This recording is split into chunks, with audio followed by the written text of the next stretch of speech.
Hello les amis, aujourd'hui je suis au jour 4 de mon défi de 25 jours pour la prévention de la maladie mentale. Donc je suis au jour 4 et j'ai été nominée par Yanis qui m'a challengée.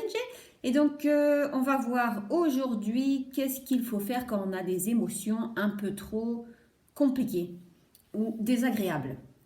Donc on va le faire par solidarité pour tous ceux qui vivent soit des angoisses, des choses compliquées par rapport au futur et donc qui ont du stress, ou aussi pour ceux qui sont plus un petit peu coincés dans le passé et qui vivent plutôt des moments de tristesse et de dépression, ou aussi suite à un traumatisme. Des fois on peut avoir un stress post-traumatique, donc c'est aussi voir qu'il y a des choses qui sont un peu dures à gérer et donc voir comment on fait quand on a des émotions comme ça.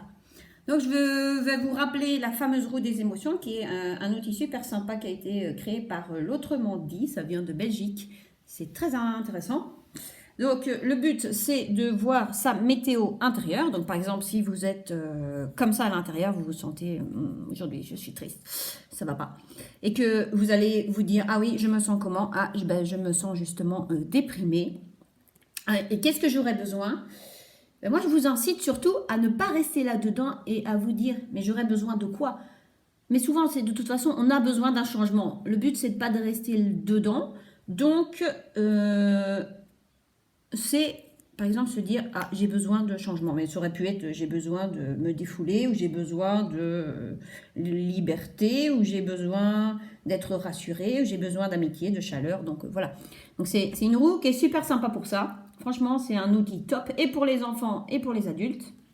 Il y a une version adulte, mais moi je trouve que la version enfant, elle est bien plus intéressante parce qu'elle est beaucoup plus imagée et il y a des couleurs et surtout il y a des petits bonhommes qui donnent un bon visuel pour se ressentir, tiens, qu'est-ce que je ressens moi aujourd'hui.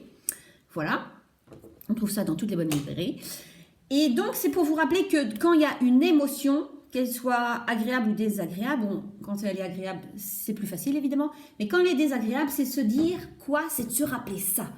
C'est que dans une émotion, eh bien, il y a le et qui rappelle qu'il faut aller vers l'extérieur, et motion, qui vient de movere ou motion, c'est pour aller en mouvement. Donc, c'est vous inciter à aller en mouvement vers l'extérieur. Et c'est surtout quoi? Bah oui, c'est une invitation à se bouger, à agir.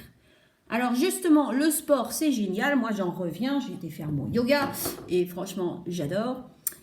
Et aujourd'hui, qu'est-ce qu'on va faire? Eh bien, je vais quand même faire ma tentative de 25 pompes, bien sûr. Alors, pour ça, je vais faire des pompes totalement illégales. Et c'est pas grave. Et je vais faire mes 25 pompes illégales. C'est pour en fait tous ceux qui ont envie de faire des pompes, mais qui n'y arrivent pas dans la version officielle. Et on va les faire, c'est en fait des smile push-up. Alors voilà, on va sourire tout en faisant nos pompes, mais même si elles ne sont pas vraiment légales, on s'en fout. Le but, c'est d'en faire 25 et de les faire bien. 1, 2, 3, en souriant, 4, 5, 6, 7, 8, 9, 10, 11, 12, 13, 14, 15, c'est déjà bien, 16, 17, 18, au moins c'est du mouvement, 19, 20. Maintenant les dernières, je vais les faire un peu plus officielles. 21, 22, 23, 24, 25, yeah. Et donc voilà, c'était pour ceux qui quand même ont envie de se bouger. Et pour les autres, en tout cas, être solidaire vis-à-vis de tous ces gens qui vivent des émotions pas forcément agréables. Et justement pour prévenir aussi le suicide, qui est un truc encore plus difficile, évidemment, quand on arrive à penser à ça.